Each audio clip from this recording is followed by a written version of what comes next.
Come on mate, and we're going to be doing a timing chain on this little 1 litre XEP, and the reason why we're changing it I'm going to show you now. I'm going to give it a big start and you should hear it rattling. Before we start, because we're dealing with timing, we're going to be disconnecting the battery negative first, get the vehicle in the air, and we're going to drain the coolant out of the engine. Now we've got the vehicle up in the air, we've drained the coolant into my lovely little receptacle. We're going to remove the 4 bolts on the sump to the timing cover. We're going to get the alternator off, remove the tensioner, and then we can do pretty much then everything from up above. Now we've finished with everything that we need underneath. We need to remove the airbox, the rocker cover, the coil packs, so we can gain access to the camshafts, and we're just going to remove all this intake out of the way. Now that we've got everything out of the way, we need to just get a jack now with a block of wood underneath the engine, support it, and then we can remove this engine mount. And there's the engine mount out of the way. We need to remove the water pump now, but before we do, just undo the little drain plug, and then we're not getting water everywhere. Let it drain into your little receptacle, and we can get this water pump removed.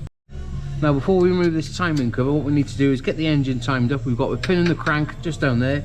Now you can clearly see now how stretched this chain is, because this bar won't even go in, and we just got to move it. See that? See how much it's stretched? Give it a wiggle, and that should just slide in there. Lovely. And then we can carry on now and remove this timing cover.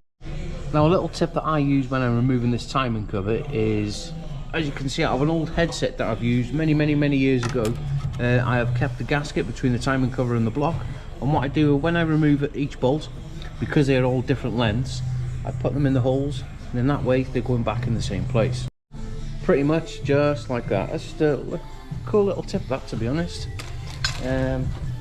Now we've got the timing cover off, we do need to get the guides off, the tensioner, slacken the camshaft pulleys off, and yeah, we can get this chain off.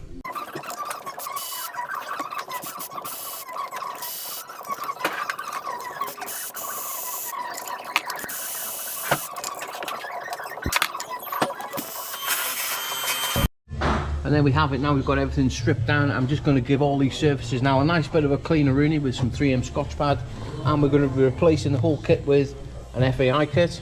It comes with all new pulleys, guides, chains, you name it, everything's in there. Now that we've got all the new guides and chain on, we do need to torque all the guides up. As you can see, jump over to Autodata and it gives you all the specs you need.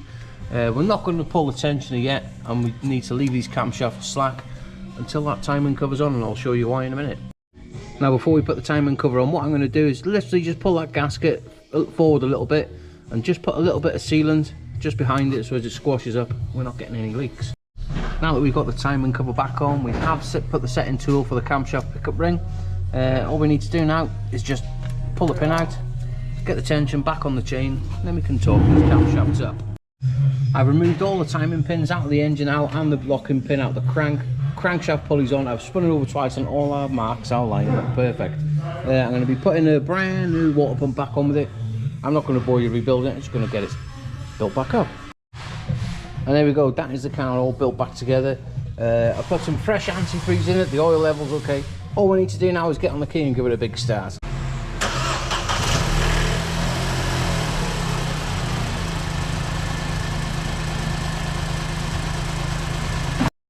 And there we go, that is one engine back up and running, and it does sound 10 times better than what it did when before it came in.